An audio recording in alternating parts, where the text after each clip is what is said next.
What is up, sickos? Welcome to the MMA Buds for the inaugural UFC post-fight show. You got me, Dan from Oregon, here from the studios in the 541. Over here on to my east, we got Joe from H-Town, Houston, Texas. What's up, Joe? What's up, Dan? Not much, man. Epic night of fights, and out in the ether, somewhere floating around, is our favorite, Kevin from Chicago. What up, Kevin? YOLO. What's up, guys? Good fights. Holy shit, Get ready man. to it. What a cap off there at the end. Anthony Smith continues his renaissance at 205 pounds, outlasting and choking out Volkan Ozdemir in the third round. Lionheart is 6-1 in his last 7. He has finished 28 of 31. Hashtag UFC Moncton. And this is via Hamburgerlay. I'll retweet that so you guys know where to follow. Of course, Dan from Oregon. And guys, let's watch this. What did you think? This was some impressive shit. He was getting battered kind of there in the beginning a little bit. Joe, let's start off with you. Both hooks in now. Yeah, He has the frame. the video is really loud, so I can't hear you. But Nothing but misery. yeah, man. There's no hand fighting here. Volkan Ozdemir's Heavy blood out of the nose of Ozdemir. he's relying on Anthony Smith to not be on the back. But this is not a safe position. This is a long video. Hopefully we don't get taken Smith down. trying to squeeze out a victory. But don't worry, guys. We'll edit this out later. If you're just listening, Ozdemir fights off this choke, fights it, doesn't hand fight correctly. It just goes on and on and on forever until he finally grabs the hand and then adjusts the choke. And fucking Ozdemir's just pouring blood out everywhere, and he's forced to tap here, guys. Yeah, he got beat up pretty good. I don't know what Anthony Smith was waiting for, man. He was just not looking right. Ozdemir was showing off his striking skills, and you could tell he's the better striker. But man, Anthony Smith, man, I thought he was going to get knocked out in the first round, which it looked like he was, and he hung in there, and he got the takedown and got his back, and that was it. It was over. Kevin, I picked him, and I was fucking worried, bro, about Anthony Smith, and he pulled it off. What did you think? Yeah, we both picked him. That's kind of how I thought it would go down. I thought Anthony Smith had to weather the first round, weather the second round, and the third round you could see Volkan Ozdemir didn't have the same pop on his punches, and just slowly started picking them apart, straight hands. Then he started landing the leg kicks. And as soon as he got that takedown, got the hooks in, it was pretty much over. But I did not think Anthony Smith had the energy to squeeze out that choke. It looked like he was going to gas out his arms and it was just going to go to the next round. But, man, he cinched it in and was able to get the tap out. Huge Lionheart is a perfect name for him because he showed some big-time Lionheart. But in that first round, you could see how much power Volkan had. Those hooks were about 2 inches away from the chin. If one of those hooks connected on the chin, Anthony Smith would have been put out to sleep. So, man, that was a good fight. Both guys looked pretty awesome tonight, I thought. And it was an epic main event caliber fight. It was back and forth a little bit, finished. We didn't have to go all the way to a decision. I thought it was a nice cap off to the event.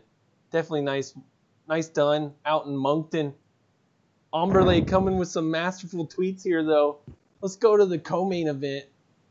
Misha Serkinov is the first to submit Patrick Cummins, falling into mount and cinching an arm triangle choke for the first round tap, snapping a 2-fight skid. The Latvia Canadian is finished 12 of 14 wins, 10 in the first round, 8 by submission. And Pat Cummins out here with his mustache quickly got tapped out here. Kevin, what was your first response? Yeah, I kind of thought it was going to go like this. I picked Serkinov too. After Corey Anderson, he destroyed what's his name? Patrick Cummins his last fight. Patrick Cummins looked terrible his last fight. Looked terrible this fight. I think he might be on his way out. I think he might be Bellator bound or PFL bound or something. Joe, what did you have? What was your takeaway? Yeah, man. What's his name? I can't think of his name. I thought he was a wrestler, man. So it kind of surprised me to see Cummins get taken down so easily like that. I mean, usually, he's the better wrestler in these fights, but Serkinov just took him right down with ease, and that was it. Just like the main event, it was over. Yeah, we had a ton of decisions right before we got these finishes right here at the end. Misha Serkinov looked fantastic. I remember way back in the day when he fought that other Russian that just lost, Nikita Krylov, in one. Misha, once he got that head and arm, though, he was able to get it. And against the wrestler, that was pretty surprising. I guess Pat's used to being on top, not really working that ground. I don't know. That's my takeaway there. And here we go. Sean Strickland. Got a highlight from him. Hold on a second, Dan. How are you going to skip the only reason that I watched this card? How are you going to skip the man in the Artem Lobov, must-see TV? What are you doing here, man? Oh, good point. Let's go back. I got to find a highlight. You tell me about this fight while I find a little highlight here. Absolutely not, because I fast-forwarded to the whole thing.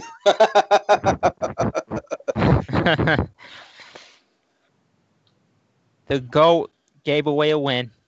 Felt bad for Michael Johnson. He kind of just let him have it. You know how Lobov is. How was the fight, Kevin? Because I really didn't watch it. How was it? It was so generous of him. Oh, yeah. No, you could tell Michael Johnson had the speed advantage, picking him apart from the outside. Lobov, he hung tough, though. He was walking him down, but just not able to connect with anything significant. Michael Johnson, definitely the better striker. Pretty much what it came down to. And then he hit blast double leg in round 3 to secure the win. I knew Lobov had no business being in there with Michael Johnson. That was a mismatch. Yeah, that's the way I saw it.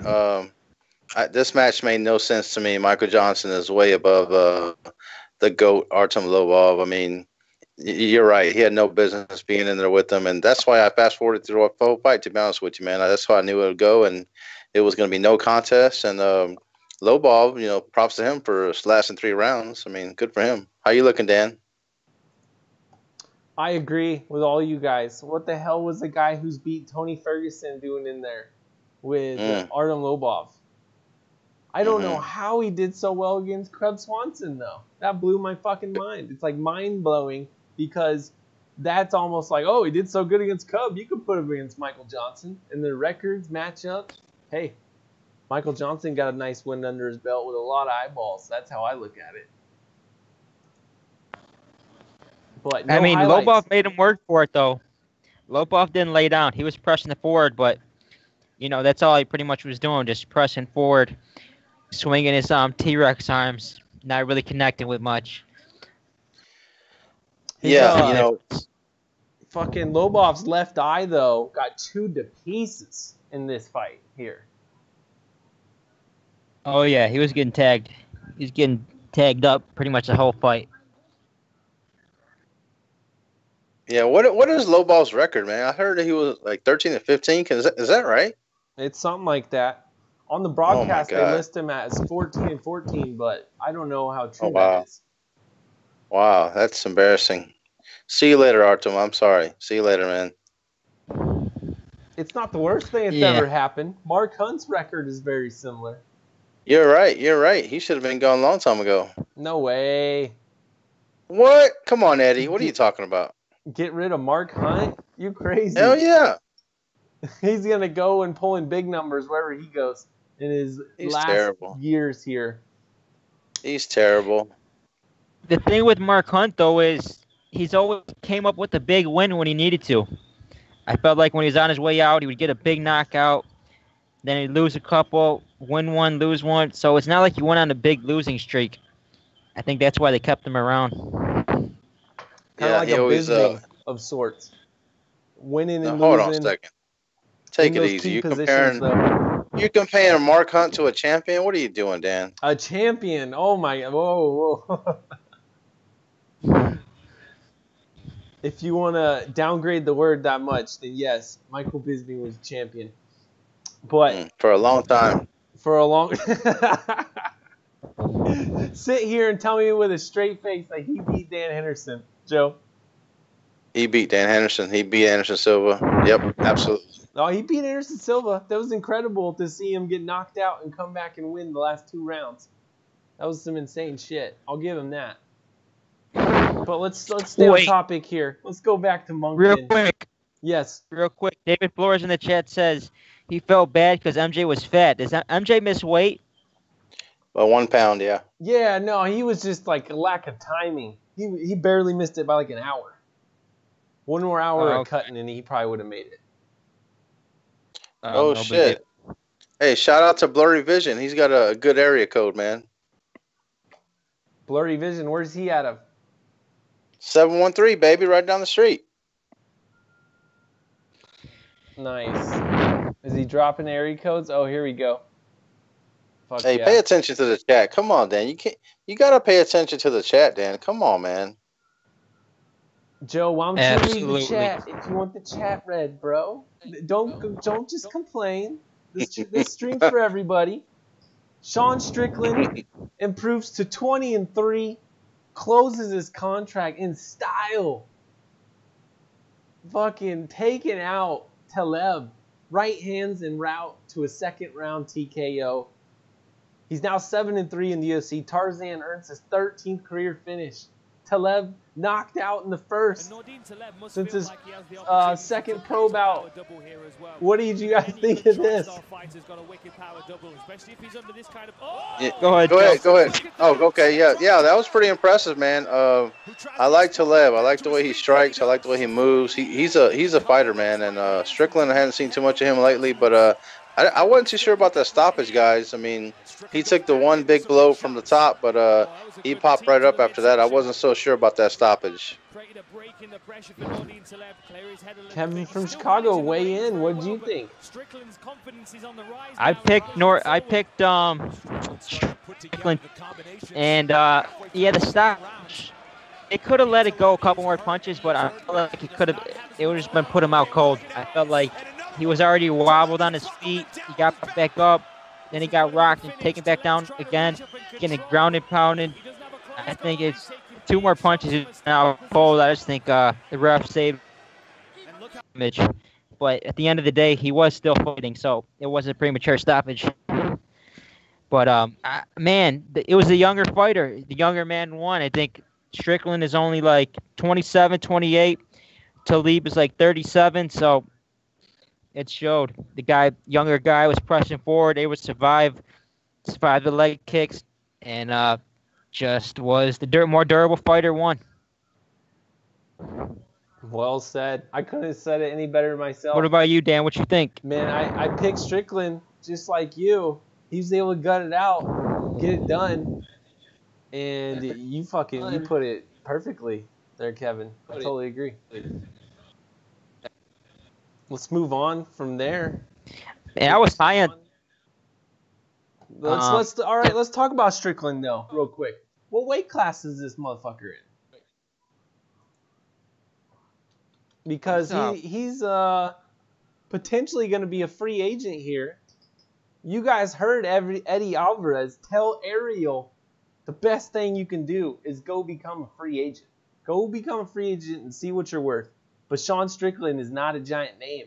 If he did that, could he pull, who is it? Fucking the lighter weight guy, Aljo. You pull an Aljamain Sterling, go out there on the market, and kind of just end up coming right back for the same amount of money. What do you guys think of Sean Strickland? Is he going to demand a paycheck out there? No, he's not, man. I'm sorry to say. But look out for Sage Northcutt and Benson Henderson. They're both free agents on the market? Yes, sir. I think one of them will go to 1. Yeah, what did Strickland say? Said I love fighting for the UFC, or said I love the UFC or something? I bet he comes back. I mean, he's not gonna get a bunch of money, but UFC is definitely gonna try to get him back because that performance. They don't like sending guys off on a performance like that. All right, let's check out Strickland. What freaking weight class is this guy? Boom. 170, isn't it? Yeah, welterweights. Okay. That's a very saturated division in the UFC. There's a lot of killers. I see a guy who's now, 1 win away from being 20-3. That's a pretty powerful record. Yeah. Wow. This is a crazy market, man. I don't know. We'll see what happens. Who was he beat? Who was he beat, Dan? Who was the last 2 or 3 wins? Man, you get a highlight finish and 20 wins. That's kind of a lot. And there's a lot of money floating around these days, like Eddie said. But Eddie is a legend, so I don't know. I don't exactly know the answer to this question. I already answered it for you. Who can pronounce Nazarat's last name, though? Because I can't, my life depended on it. Hochsprach?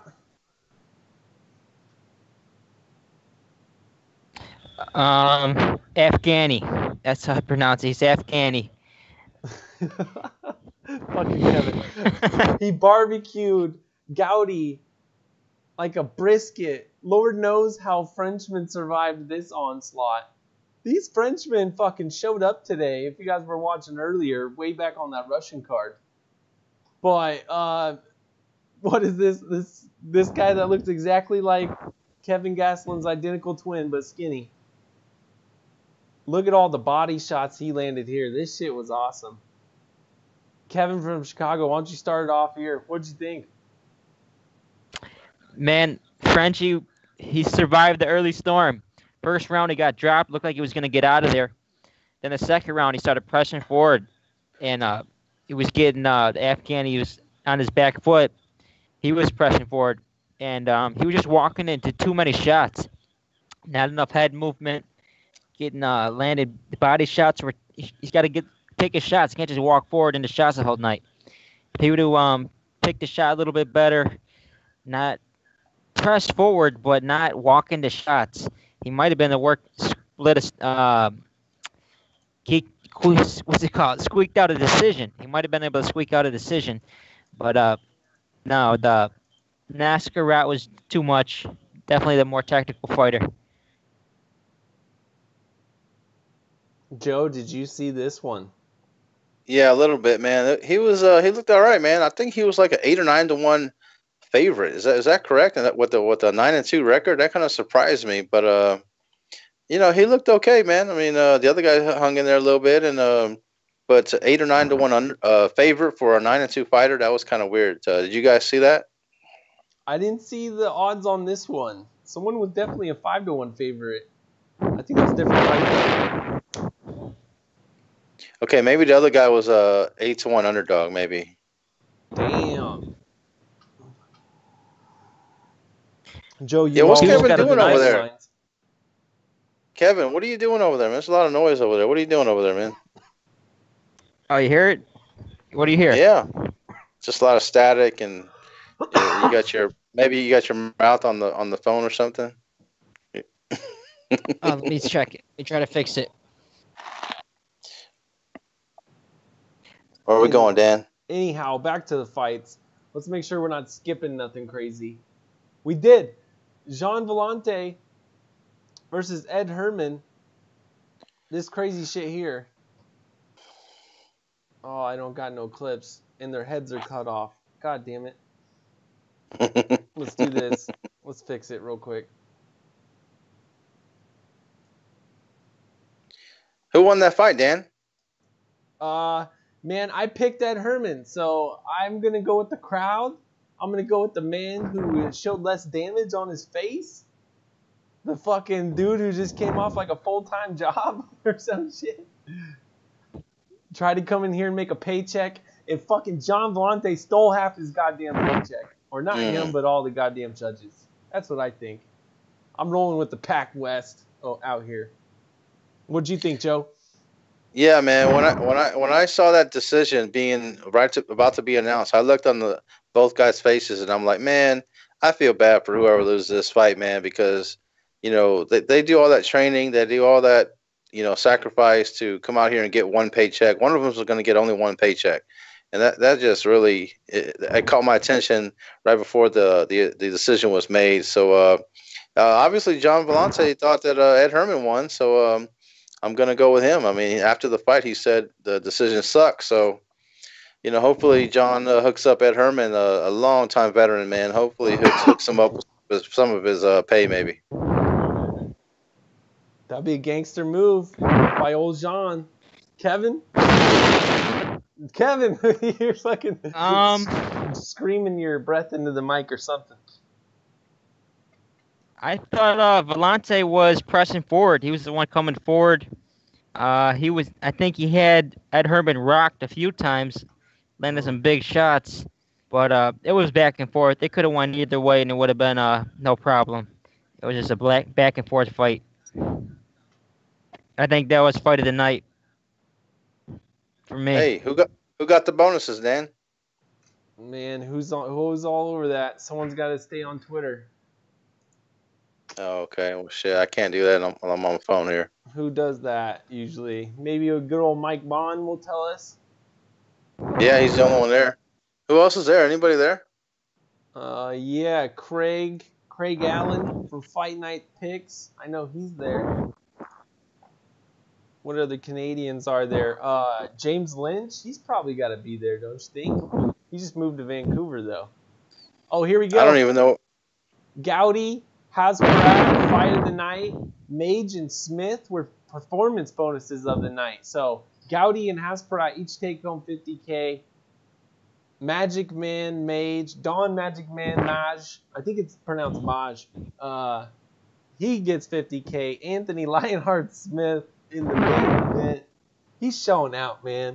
What a comeback. He's like the fucking 2018 Robbie Lawler almost with what he's doing here. Some crazy shit.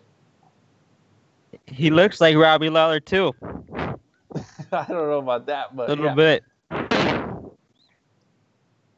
Yeah, Anthony Smith, man, can't argue with that. He those leg kicks didn't even bother him. He just walked right through those leg kicks. In the third round, he just pressed forward, shot that double leg, got the takedown. Definitely performance of the night. But what's the next fight? Court McGee? Yeah, versus Garcia. Kevin, do us a favor, though. Try and not breathe into the mic or mute it whenever you get done talking. Blurry vision in the chat. He's about ready to whip out his dick and start whacking off to the heavy breathing. How is it not?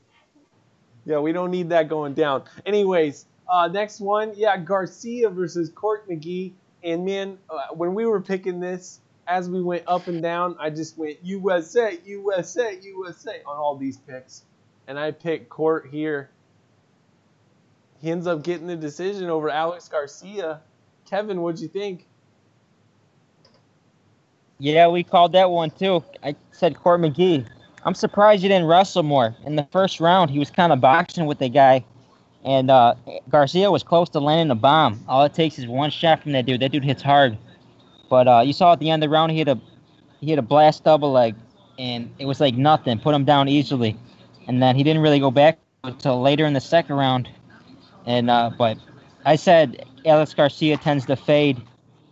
I thought that's what it would go down to. I thought Court McGee would grind him down, wear him out, and get the decision.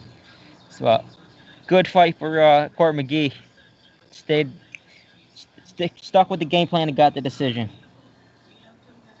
Hell yeah. And that gets you double the paycheck over in the UFC, usually. But I think we already showed the highlights to... Oh, here's the Haas Prat one again, just in case. Fight of the night out here. I'm glad these guys got paid. They beat the hell out of each other.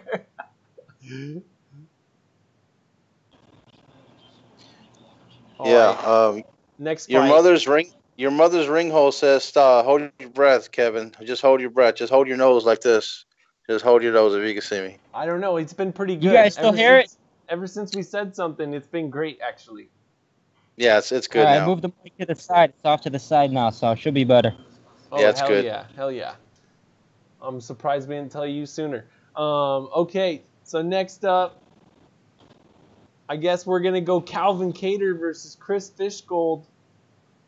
Another one, check in the United States box. Check. Boom, Fishgold comes in at 17-1. You don't know how much competition they're really facing out there in the Euro scene, out in Cage Warriors. Calvin Kattar tested 18-3. And I think we got a fucking highlight over here for this.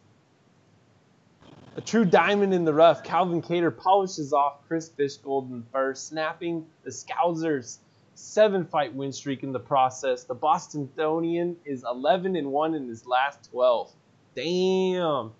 That's some vicious shit out here. Joe, what'd you think? Yeah, man, he beat him up pretty good. When I tuned in, his face was all bloody, and he finished it right after that, man. So good for that guy, man. He puts that nice record on his list as a W, and let's see where he can go from here, man. Kevin? Yeah, Fishgold. They were high on him in England. Everyone was talking about, oh, he's the next big thing coming to England, and I haven't heard anything about who he's beat. No competition. He comes in the UFC. He's like that Brett John guy. Yeah, he's got real high hype. And he comes in the UFC, faces Pedro Munoz, gets destroyed. Faces Aljamain Sterling, gets destroyed. So, that's just can't be too sure when these English fighters who don't got too many, not too much competition over there. So, you can't be too high up on them. Calvin Kattar just came. One of those weird shots that lands right at the temple. It's like grazes him. Didn't even look like it landed that hard, but rocked him, finished him on the ground. Good stoppage. Fight from Kattar. Way to bounce back after getting destroyed by that Brazilian dude. Yeah, he got picked apart by Renato Canariano, or however you pronounce his name, but definitely bounced back here against Fishgold.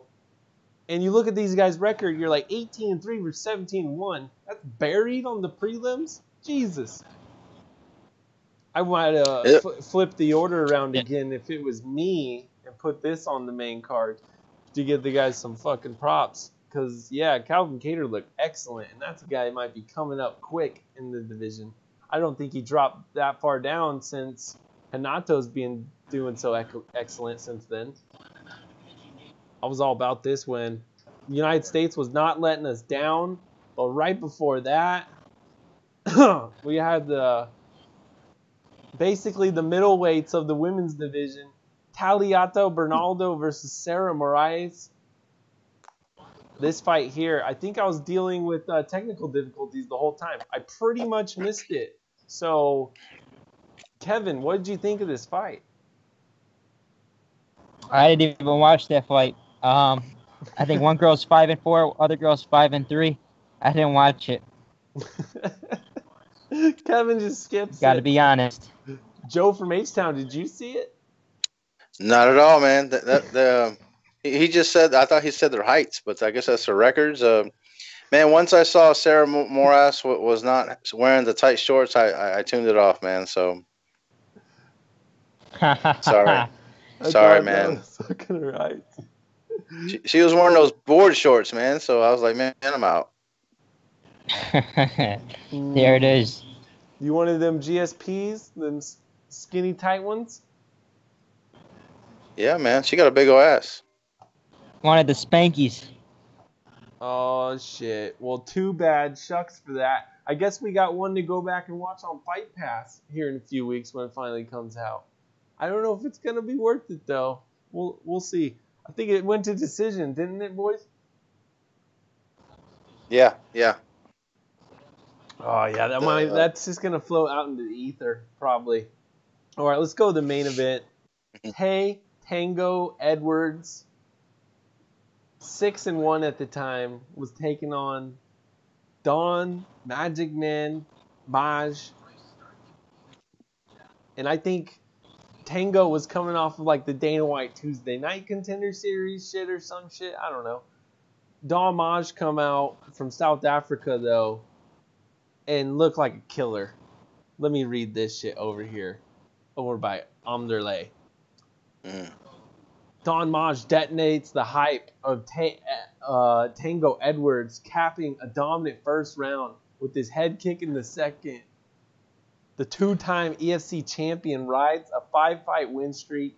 He has finished all 8 career wins. Joe from H-Town, did you see this one go down? I saw the finish, so that was very impressive, man. Good for that guy. He fought on Fight Pass? Yeah, main event over on Fight Pass. Wow, so he got 50K. Good for that guy, man. That's awesome. I love seeing dudes at the bottom of the card get paid the bonuses. That rarely happens, man. So good for this guy. And I think a finish like that might skyrocket you into a much better position on the card. You won't be main event and Fight Pass next time. But it is kind of good for that time zone. Those people are actually awake and they might watch it live if you do it way earlier. What do you think, Kevin? Don Maj, are you sold? We got to see more, but he looked good there. I picked Tango Edwards to win, but I was happy to be wrong here. This Don Maj dude trains out with Tito Ortiz and that group over there, Chris Cyborg, and they speak highly on him. They said he's a future champion. And what's his record? I think he's on a winning streak now, like 4 or 5 in a row. 8-3 is what it says. 5-fight winning streak is what Omberley is letting us know over on Twitter. Yeah. I mean, that Tay Edwards dude had a lot of hype. There's a lot of people saying, he looked good in that Contender Series fight, 1-punch knockout. And he comes over here, gets head kick knocked out. So that was pretty brutal stuff. F&A, man, I didn't see that shit coming. South Africans showing out. EFC's now on the zone, too. How about that shit? And that's it for the highlights we got of the night. But there was more to the card. You had Arjun Singh Bular, the Canadian, at heavyweight, looking thick, versus Marcelo Gollum, some guy that looked pretty green into the game. Couple of prospects. Arjun last time disappointed me big time, man. Going out there and getting omoplated. I was there live in Glendale. He's got a big old following of people that want to watch him come out, wear his turban, and hopefully represent and get a win. He did tonight. Kevin from Chicago, what did you think of this one? And I got this one wrong completely. I picked Marcelo Gollum. He got demolished. I'll eat that one on the chin. Kevin? I was in and out of this fight, but from what parts of it, what I saw was Marcelo Gollum. He was landing that leg kick, I'm pretty sure, and the Indian guy was just using the wrestling, able to out wrestle him. So not the most exciting fight, but he did what he had to do to win. Got the win. Good job. Yeah, I missed this one, man. So good for this guy, man. He trains with Cormier over there at AKA. So good for did they let him walk out with his turban this time? Yeah, they've done it the last 2, I believe. Oh, that's cool. That's cool. Good for that guy. Yeah. It is worth going back and watching. Marcelo Gollum comes out and throws those ATT fucking calf kicks, eats up the front leg of Arjun, but throws him to the point to where he breaks his own foot. And that's when he got wrestle humped after that shit. Up against cage, beaten up. Very kind of DC-like. Come forward, pressure, and always work, though. Always work. That was nice to see there. And the first fight of the night, Stevie Ray, Jensen Ariai, and Stevie Ray, I believe he got cut not too long ago. Had some dispute with the UFC, ends up coming back though. Gets a victory here tonight. There wasn't much to say about this one though. Kevin, you got anything to say about this? Because the people want to talk about the GOAT. Stevie Ray, um, he didn't. He had to work for this one, that's for sure. But he's able to tough it out and get the win. So I thought he won his last fight too against Cajun Johnson. I'm pretty sure that was his last fight. I thought he won that one too. So he's on a 2-fight win streak in my book. 2 in a row by him. That's not bad. All right, let's get back to the conversation in the chat, though. The chat's on fire. They got to have their voice be known. It's some shit's jumping out to me. Deathstroke OG. Artem was robbed. He thinks Artem was robbed. The GOAT. But we discussed this. He gave it away, didn't he? He had to give Michael Johnson that win. Yep, that's the kind of guy Artem is. He's a real generous guy, you know. So for Michael. Michael's on a loop. Hasn't looked too good. So that's how it is. It is what it is, like Max Holloway says. Who was the last one who took out fucking Michael Johnson? Was it Darren Elkins? Yep. Gritty Elkins submitted Michael Johnson. That was brutal. Elkins got beat up in the mayhem of that one. What else we got in the chat? Joe, anytime you want to jump in with a comment you see, let me know. Oh, okay, sir. Let's see here. King's Your Mother's Ring says, Artem lost, bring back communism. That's what we had on the line? Jesus. I didn't know there was that much at stake, ladies and gentlemen. Does Artem fight again, guys? Does Artem fight again? That's a good question. I think, why wouldn't Artem fight again? He's going to fight Zubair on like a Fight Pass card in Russia. They got that rumored event that's coming up in St. Petersburg soon. That's supposedly the next stop over in Russia. I think that's a no-brainer. Don't you think? You at least one more. You cash in Zubair versus fucking Artem, the GOAT. It makes all the sense in the world. And then they cut him. Well, I mean, you gotta promote him as a GOAT, man. If he's a GOAT, you gotta promote him as a GOAT. I didn't see any kind of GOAT things on the commercials. I mean, you know, that's poor job by the UFC not to promote this guy. If this guy's really the GOAT, I mean, they should have put him in the commercial saying he was a GOAT. I mean, UFC, I'm disappointed. I don't think you're following the right people, Joe. If you would follow the MMA holes on YouTube, then you'd see the pictures floating around.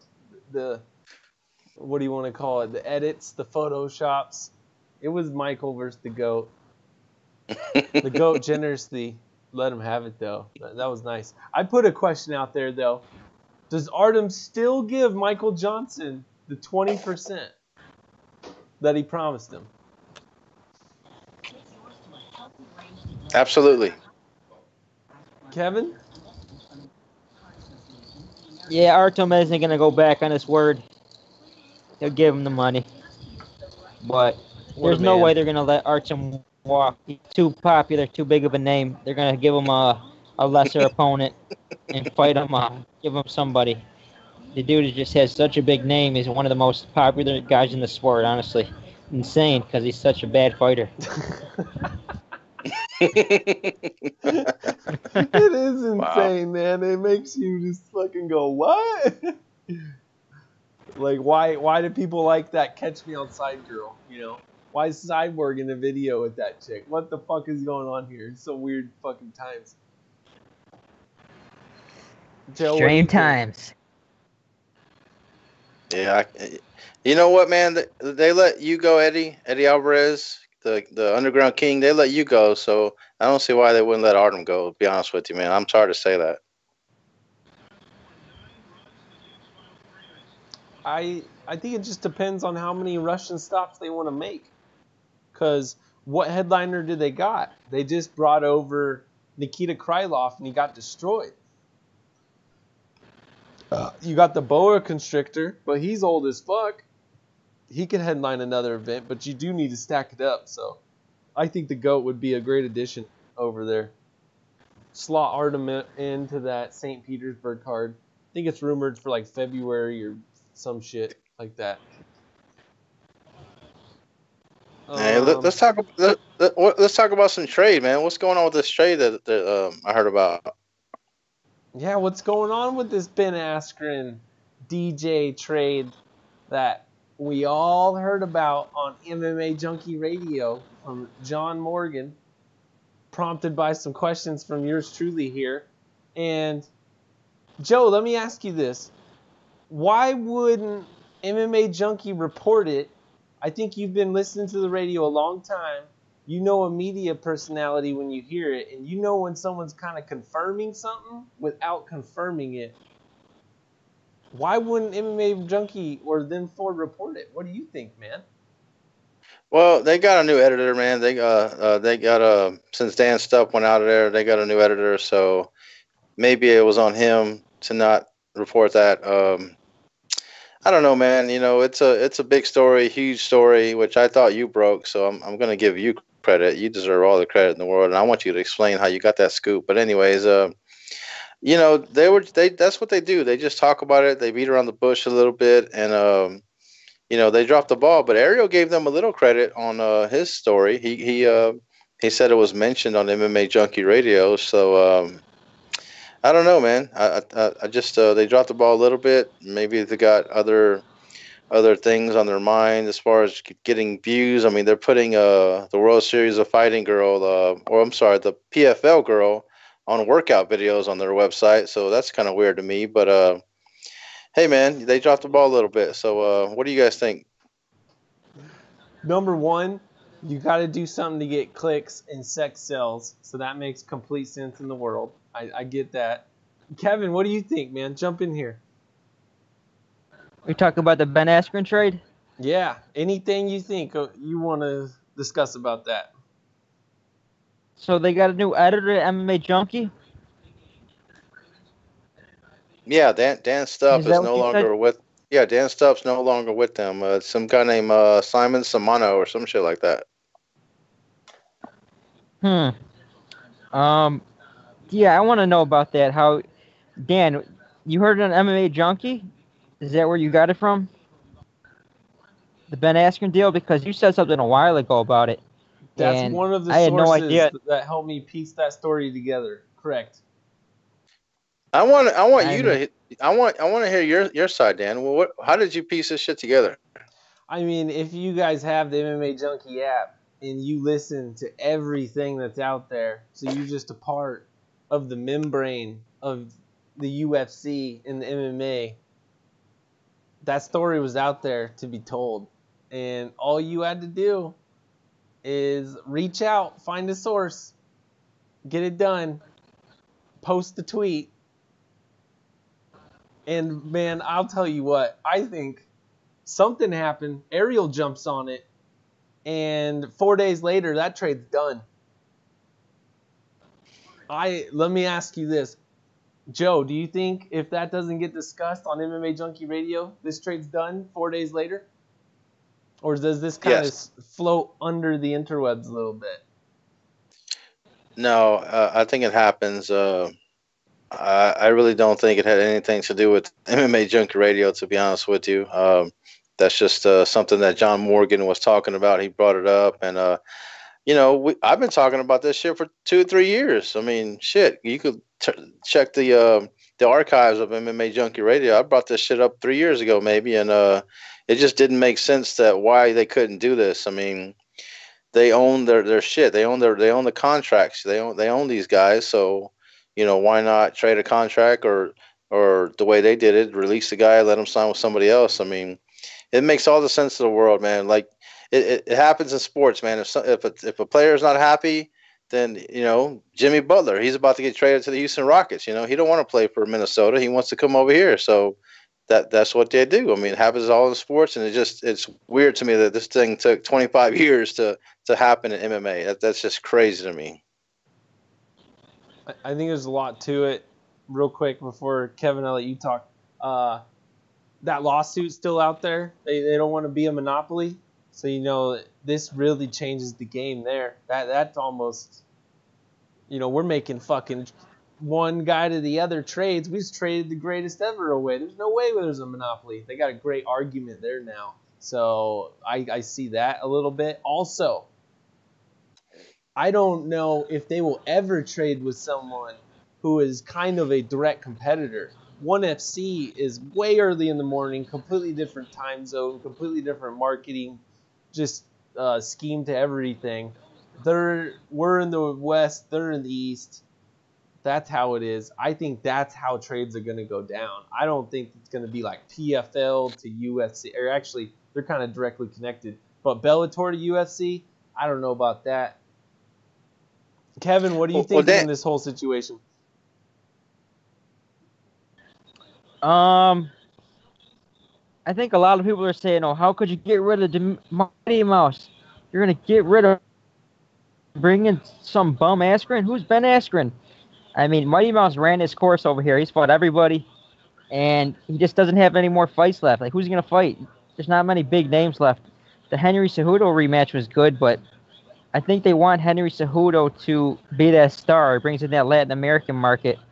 And I think he can be a much bigger star than Mighty Mouse. I think that's what that is. And with Ben Askren, he can come in. There's so many big fights. So many big fights he can make.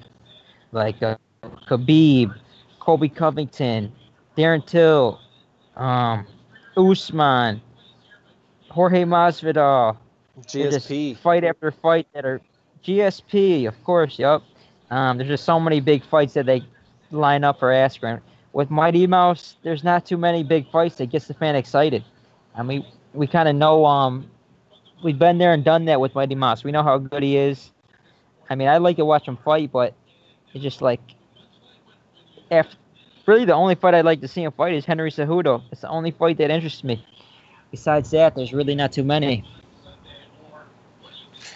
Dan, I got a question for you, Dan. You mentioned that why wouldn't UFC trade with Bellator? Well, I mean, why would they? I don't see why they wouldn't. I mean, would you trade Sage Northcutt for somebody like AJ McKee? I mean, Sage has pretty much been played out, in my opinion, and he's, I guess, a draw maybe that Bellator might want. AJ McKee is a very skilled individual that really could wreck shop. I mean, you don't think that a trade like that could be made? No, unfortunately, Joe, you're wrong, because Sage is 100% a draw. I saw it live in person in Boise. He got one of the biggest pops up there with Chad Mendez. That's what I'm saying. That's what I said. That's what I said. He's kind of a draw that Bellator would want to get viewers, and to trade somebody like an AJ McKee. Why wouldn't that trade happen? I think Endeavor loves the cute little white boy look. Honestly, that Ken, they love it. They love the Sages and Pages of the world. Wait, Sage Northcutt is on a I'm pretty sure Northcutt is on a win streak, ain't he? He's been looking good. He's coming off a knockout win. I don't think he's played out. I think he's got a lot of potential. He's been training at Team Alpha Male's looking better than ever. But I think talking about a trade is a little crazy because he's a free agent right now. If not, then maybe they'll try to get rid of him. Try to look to trade him, but I just don't see him. Trade. Yeah, I don't see them trying to get rid of Sage. He's like one of the most recognizable faces. Got a big time following. Guys, that's what I'm saying. He's a little bit of a draw that Bellator might want. Therefore, they would give up one of their best fighters to go to the UFC. The UFC has plenty of draws. They don't need Sage as much as Bellator might need them. So that's why I'm saying that. Yeah, but the UFC don't want to do it. The UFC is not going to want to do it. I'm sure Bellator would. Yeah, you would. I mean, this is MVP. Let me put it this way. Who would you rather have? AJ McKee or Sage Northcutt in the UFC right now? Who would you rather have? Who would you rather see fight? The marketing team's going to pick Sage. No fucking I'm asking you. I'm asking you two. Me. I'm a fan of Sage. I like watching Sage fight. I like watching both of these guys fight. So Pick one. I definitely think you're putting me in the corner here. I Mm-hmm. think Yeah. AJ McKee's got the wrestling background, so the wrestlers always got more potential. You got the lifelong wrestling background. He's definitely got the upside. But Sage Northcutt is a big-time athlete, and he's picking up on the ground game and the wrestling quickly. So,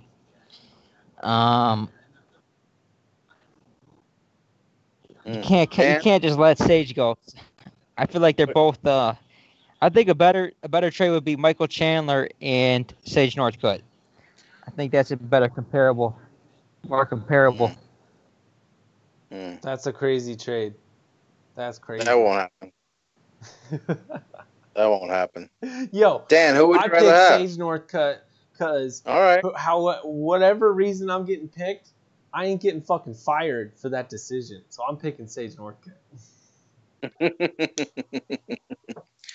Wow. Okay. That was fun talk right there. AJ McKee's awesome though. I'm high on other guys over there like shit, the dude in the tournament right now and Joey Davis also. They got so many young prospects, but Bellator just has the Bellator prelims, which are free, and it's kind of like their challengers division, and it totally works. That's the topic that I could actually get in with you guys. As we transition here in the next 2 months. Wait, what? Real quick, yeah, we Yeah. can go on and on about trade talks. There's just so many opportunities. All right, This let's trade stick on thing that then. opened I up. don't need to bring up that shit till later. Yeah, somebody's bringing it up in the I chat. mean, Brennan Ward. You just Isn't he never in the- know. Brennan Ward, isn't he in bare knuckle fighting or something? Potentially, I think he washed out of the PFL season. Yeah, I think he's fighting Johnny Hendricks in the bare knuckle. Holy shit, that's crazy. Kevin, did you finish your thought there? Yeah, this guy says Chandler is overrated. MVP is their only star. Man, MVP hasn't faced one wrestler. His biggest win is David Caveman Rick was a lightweight. But hold up. I don't want to see. I would like to see MVP versus Ben Askren. Watch the talent disparity there. Yo, did you see the bracket? There's a reason that like most of the wrestlers were all over on one side. It's because they knew they couldn't put MVP up there. I can't wait to see when he fights Paul Daly. But hold up, Kevin. The comment there says MVP is their only star. Will you dispute the fact that he's their only star? Oh man, that you can't even. That's just a dumb comment. Bellator's got a bunch of stars. Chandler's a big star. Musasi's a big star. Oh, got, Kevin, here we go. Kevin's going. Here we go. Who else? Who else we got? Darren Caldwell's on his way to being a big star. The 145-pound champ. He needs help. I'll stick with Musasi. I'll give you that one. I'll give you Chandler. Yeah, these guys are big names. Chandler's got some losses that you can totally just discredit his record if you want. You're like, oh, but he lost to Will Brooks twice, and look at what Will Brooks did in the UFC. Like, boom. But that's MMA math, man. And he beat up Eddie Alvarez. Eddie Alvarez was the champ. Can't dispute that shit, too. Musasi You can't all say- day, bro. says Yeah, Styles Steve makes Johnson. fights. Both those fights were real close. I felt like he got robbed in one of them. I don't think he got robbed, but it could have won either way. One of those fights. He might even got finished in the fight in the fifth round. You guys are saying that Bellator has all these stars. Have you seen their ratings? Everyone's ratings are terrible. They're below 500,000 viewers. What are you talking about? Stars? They can't even get 1 million. I mean, what do you The only stars they have is Tito Ortiz. They have Chael Sonnen, Fedor. Those are the kind of stars that they have. And that's Machida. it, man. They got Machida Nope. now, too. I mean, Well- look at a guy like Pico, man. That dude's a badass, man. I'd love to see that guy fight, and he's not getting ratings. But do you think that's a good decision then for them to like insert a guy like Ed Ruth and Liam Gracie into this tournament like they did? I mean, that's a good fight. That's a really good fight right there. But it's not going to Right? get ratings. It's not Right. going to get ratings. It doesn't matter when No. the word on the street is DAZN is paying them something like 3 or 5 million per event to be over there on DAZN, or at least that's what they got paid for Bellator 206. It was something crazy. They're throwing nuts money out there to Canelo. So Canelo's their main chips, fucking go-to guy over in boxing. Then they're gonna get some decent shit. Now they got Bellator. That's their blue chip one that they could afford. Now they got a bunch of other decent shit on there. I think fucking DAZN's gonna be pretty awesome. I'm high on that shit though. I could be out of my goddamn mind. Machida though, dude, I think that 2-day event down in Hawaii, that's gonna be epic. That's gonna be awesome. I think Coker knocked it out of the park with that idea. Joe, what do you think? Yeah, that's a really intriguing card. Both of those cards. First time in Hawaii for a major MMA company. They beat out the UFC.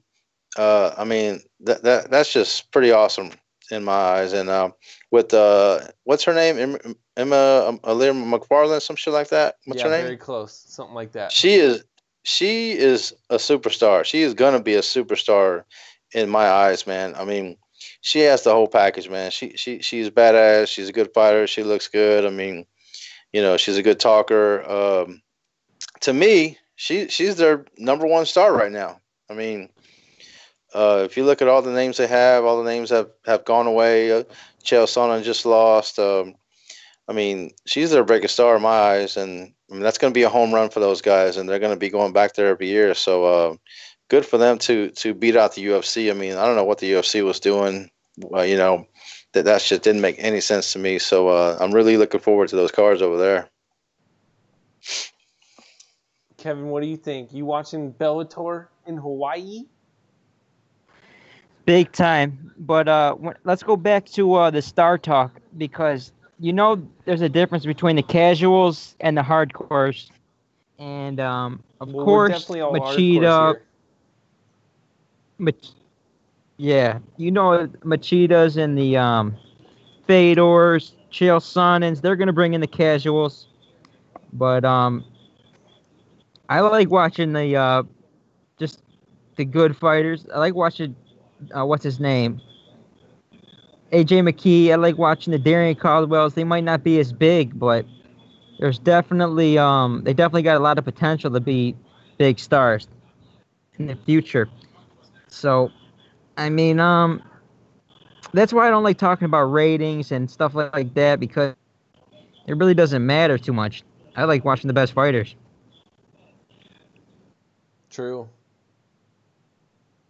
Yeah, you're right. I mean, you're right. It doesn't matter to you, but I mean, that's what everybody else looks at. I mean, who's watching who? You see, look at Conor McGregor. I mean, everybody's on his nuts right now. I mean, he's the biggest draw in the game, and Bellator just Habib's the biggest draw in the game. Oh, sorry, I apologize for that, but I just Bellator's waiting for one of these guys to leap off the map and just be a star. So I'm calling it right now. I'm gonna say Elimile. Damn it! What is her fucking name? McFarland. I think she's gonna do it. She's gonna be the pop out star, big star. She's gonna do it there in Hawaii. I think it could happen. They set it up right. They get all the eyes out there in Hawaii. She gets a massive win. It could definitely go down. Because what woman has really filled that Ronda Rousey void that's out there? There hasn't been a big one to really come forward yet. What else, though? You guys want to talk more about stars, more about potential trades? That's pretty fucking crazy, pretty groundbreaking. Why wouldn't the UFC? Oh, man, they would never trade a Diaz Bros out there, but you could command some crazy fucking value for Diaz, bro. What would you need for, let's say, Nick Diaz, who won't fight for you right now? Joe from H-Town, you're going into the office. You're demanding right there on the table with Scott Coker. You got some names. What are those names off the top of your head? I'm putting you on the spot. Well, Coker was in the Diaz business a lot longer than Dana White. You know, I know Diaz fought early on with the UFC, but Nick Diaz did most of his work with Strikeforce, man. I mean, he was fighting, seemed like every other month for those guys. Probably didn't, but it just seemed that way.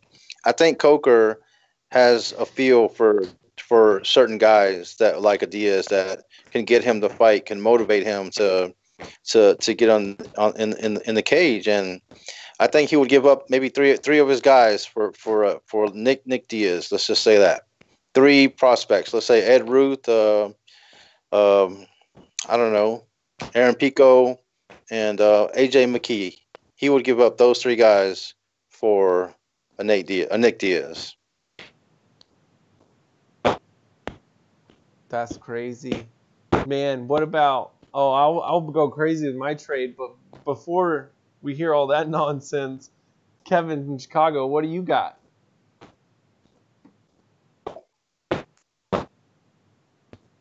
Uh-oh, Kevin. He's on mute, probably. I think you're popping in and out. You're going to have to hang up and call right back. Kevin, do us a favor. Hang up or unplug and call right back. Dan, you know what, man? To be honest with you, man, this might be the only trade that ever happens, to be honest with you, man. I mean, we might not see a trade ever again. I would love it to happen. I would love to see trades happen like in all the other sports or whatever, but we might not see this happen ever again. Maybe it'll take another 25 years for the next trade to happen.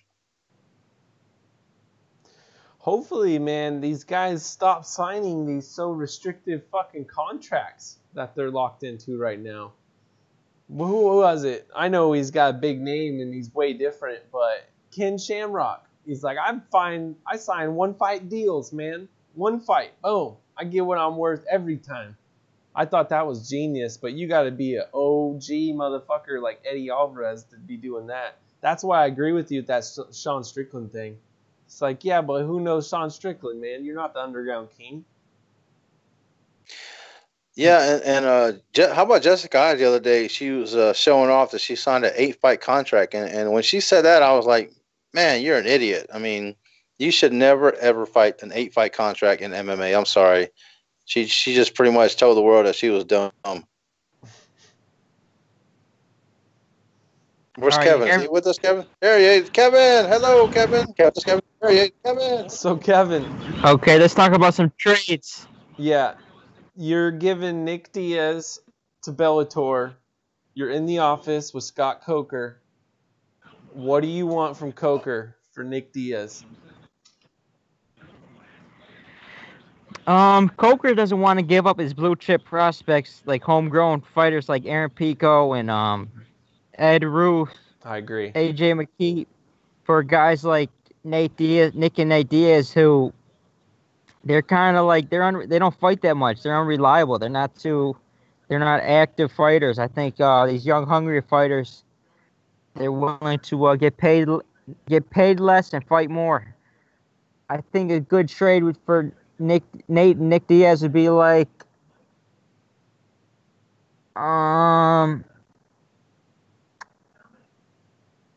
who? Just I can't the even one. think about Just Nick.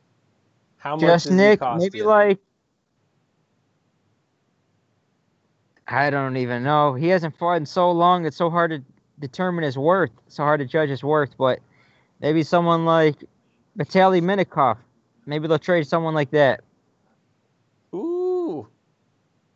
Dipping right into what I was thinking. But he's a young guy with no name over there in Russia that they could use. I was thinking 100% kind of the other direction. A Russian with a big fucking name. Nick Diaz, Fedor, straight across.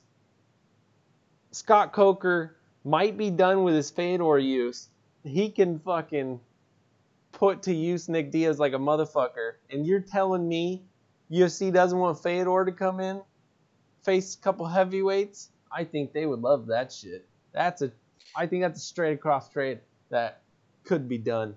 Joe, I don't your think response. so. I don't think so. He's about to win the heavyweight championship. I don't think so. But I'm sorry, I don't see that happening. But King, your mother's ring hole, said the UFC traded Ronda with Brock with the WWE. So that was a trade that we didn't really see coming. But I like that trade. That was a pretty cool. Thanks to WWE, the best MMA promotion in the world right now.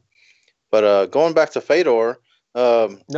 Let's I stay mean, on that. Let's stay on that because Endeavor totally changed the fucking game when they came in there. They made that shit possible, is what I think. I don't know if the Fertitta brothers get that done, but because Endeavor's got these deep connections with their agencies and shit, they made it happen. That's a big deal there. yeah, and Brock's gonna fight again. So never underestimate Vince McMahon, the greatest MMA promoter of all time. So, I mean, it's just that guy. I can't believe he still does it in his 70s, man. But good for Ronda, man. She's doing really kick ass over there in the WWE. So, and she's got her girls with her. I don't know if you knew that, Dan. She's got her girls with her. Marina Shafir and what was the other one's name? No, yeah, her four horsemen. We don't really care. Oh, okay. Anyhow, Hey, take it easy. fucking, you don't need to bounce. Yo, Kevin, though, what else were we just talking about with the Bellator nonsense? Steve Johnson agrees. Raiders jumping in the chat. Kevin from Chicago. Is there a fake Kevin or is that you, Kevin? That's me. Okay.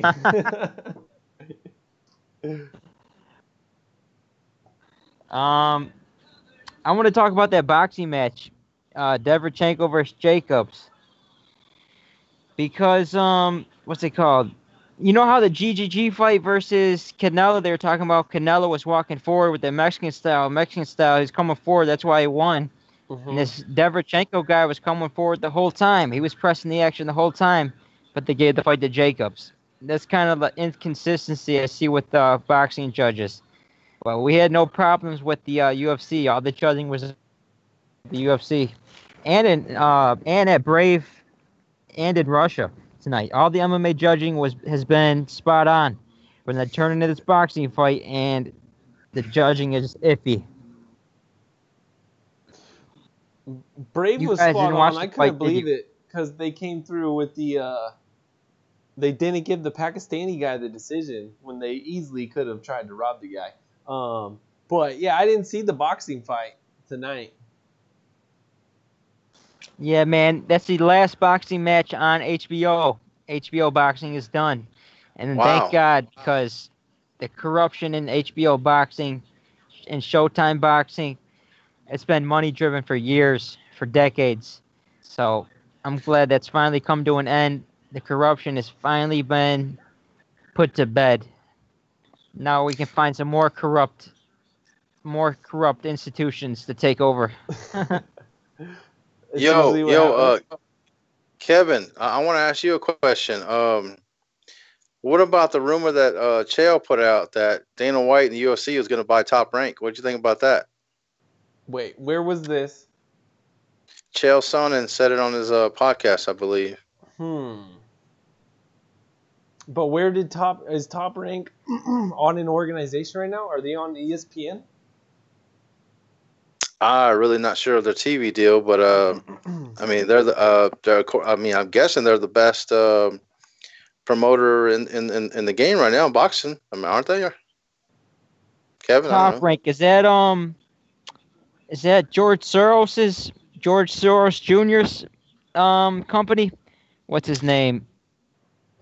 Man, you got me, man. But I heard Michaela Mayer, I think that's her name. She was on Hawani's show the other day, and she said Top Rank is still the number one in the game. So I'm just going by what she said, to be honest with you. I forget the dude who said all UFC fans are Nazi skinheads.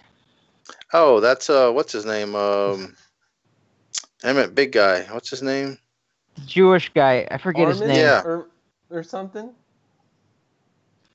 Yeah, I just can't think of his name off the top of my head, but he's an old Jewish guy, freaking racist piece of shit.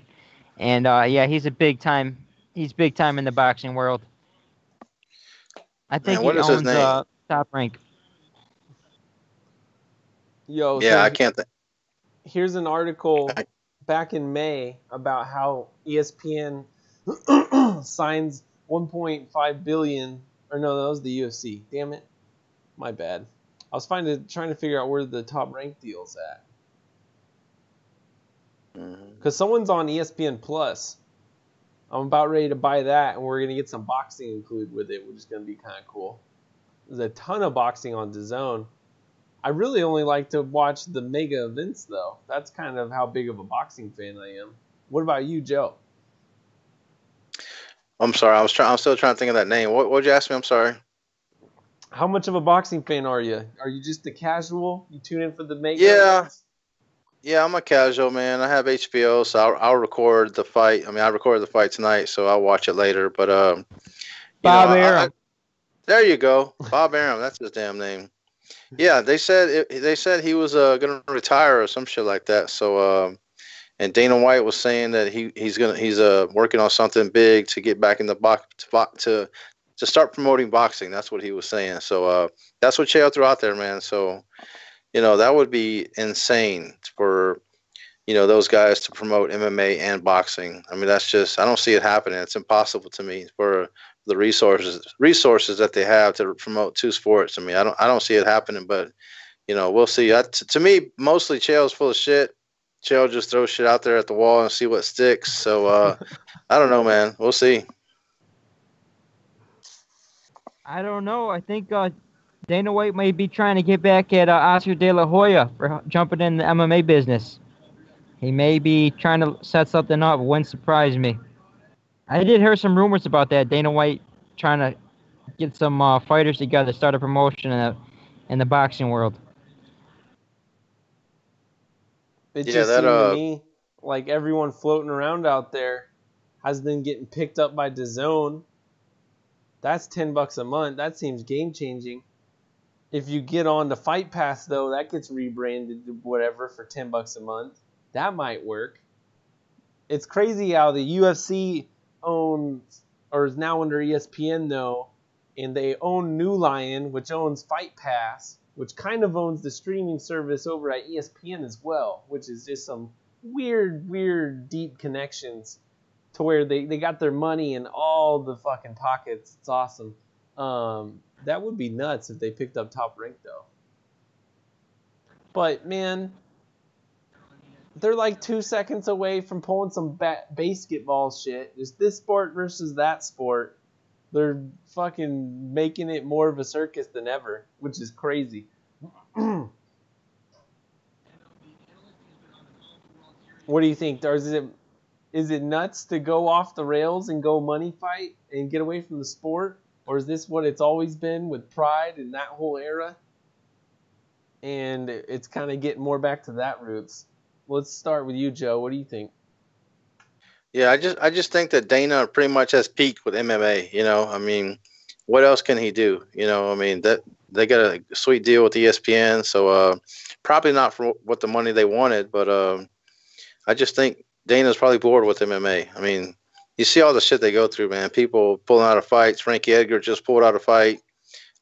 Nick Diaz don't want to fight. Nate Diaz don't want to take a replacement fight. I mean, just headache after headache. USADA pulling people out for testing positive. I mean, it's just a lot of headaches, man. So maybe he wants to try his game at another thing. So we'll see, man. We'll see. Maybe he'll leave MMA and go do boxing for whatever reason. He's made enough money. He don't need the money. That would be epic. Kevin, what do you think on this situation? The money fight talk. We got to get away from the money fight talk. What made the UFC so big and so popular is the idea that they were the best fighters, like the best fight the best, and had like an order. All right, the number 1 ranked guy is gonna face the number 2 ranked guy, and it had some order about it. The Fertitas, it was about meritocracy, but now it's like who's more popular and money fight this. Oh, Nate Diaz coming back. He's got a big name, even though he hasn't won a fight in 2 years. He's gonna jump right back in and fight Dustin Poirier, who's been on a tear. It's just it's all about popularity now, and I think we got to get away from that. Get back to the meritocracy. Bring the fans back, and I think that will bring more fans back. Honestly, because that's what USA loves. That they love winners and who can prove themselves to be the best. Ever since it's been going downhill when we started getting into these money fights talk and popularity contests, stuff like that. Amen.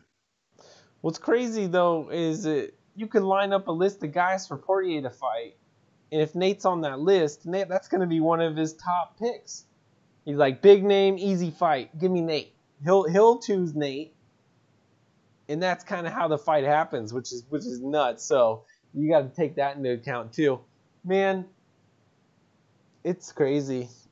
I don't know. Yep. I could get behind the idea of like a circus once or twice a year, and we know what it is. It's that event. It's set in place, whatever. And then, stick to the meritocracy. But, that's what I was just thinking.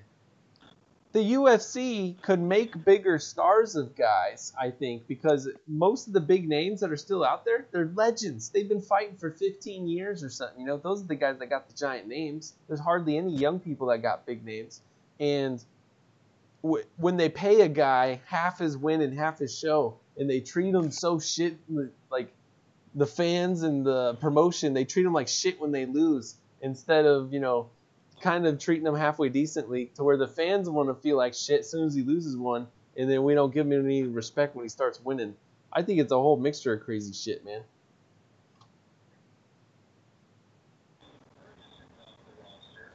Yep. But I can see that. The fans. Yeah, keep You going, say, like, the but we're fans, going to go they for turn about on fighters 5 quick. 10 more minutes here, and then close it down. Alrighty. Kevin, your thoughts, though? What else are we talking about? Yeah, the fans, they kind of turn on fighters quick, don't they? If they lose, Yeah. It You seems think like that- there are a lot of bandwagon fans out Yeah. there. A lot more than there used to be. It seems like, I don't know. I'm getting all crazy Yeah, old, man. I mean- Back in my day.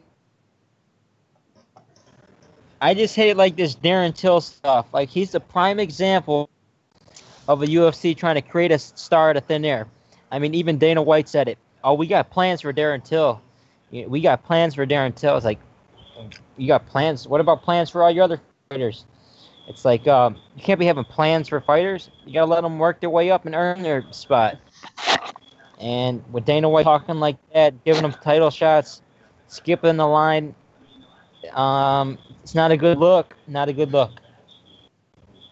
Yeah, that's a good point, Kevin, because I hear what you're saying about all the fans and this and that and dumping on fighters, and it's just the MMA fan is just really a pieces of shit, man. I mean, to be honest with you, some of the shit I see on Twitter, man, it's just really real stupid, man. And it's just a lot of, to me, there's a lot of racism in MMA. I mean, I go to these fights and I see like 5 black people and 4 Mexicans. I mean, it's just they haven't caught up. They haven't got the minority fan. Still 25 years, still have not gotten the minority fan. So it's racism exists in MMA. And nobody talks about it. Everybody's afraid to talk about that R word, and I see it at events. I see it online, and it just makes me sick, man. So maybe we'll have to wait another 25 years for that to end. I doubt it, but fans are racist, man. MMA fans are racist. Joe, do you think That's it would bullshit. I feel like in boxing, there's more of that than MMA. In boxing, you got the Eastern Europeans who've been dominating the sport, boxing for so long in the Olympics, but the U.S. promoters, they don't want to promote them. You got like Deverchenko, perfect example, or Triple G. He obviously won those fights, and the judges don't want to give him the fights because Canelo's a bigger star. He's got the Mexican market behind him. He's the cash cow. So, I mean, it's all about star driven. That's what it is. It's money. That's all it comes down to. Conor McGregor's the money star, so he's gonna get special privileges. Canelo Alvarez is the money star, so he's gonna get special privileges. That's what it comes down to. It's not about racism. When's the last time you went to a fight, Kevin? I went to a Chicago fight recently. So in the crowd, do you remember the crowd and what percentage was white? Hold up. I don't know what that has to do with anything. What Let's does try that to have to do not with anything? get stuck on a negative point of view here. Let's think of it. What if Dana White is super crazy, though, about bringing these boxing fans over and watching, let's say, Zuffa boxing on this platform, and now DAZN and MMA? Do you think this would intertwine them at all? Or are all the boxing fans stuck over there and all the MMA fans stuck over there? Do you think that could change the game with this ESPN deal, this DAZN deal? What do you think, Joe? Because it's never been like that before, really available on the same networks and shit like this. Dan's afraid to talk about racism too. I'm surprised, but you know what? No, it's going to stay the same. And boxing's going to stay with boxing, and MMA is going to stay with MMA. That's just the way it is. That's the way it's going to be.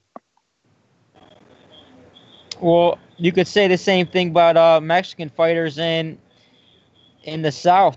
You could look at I remember Caleb Plant. He's a big time fighter in the USA, and he was fighting down south, and the crowd was 95% Mexican.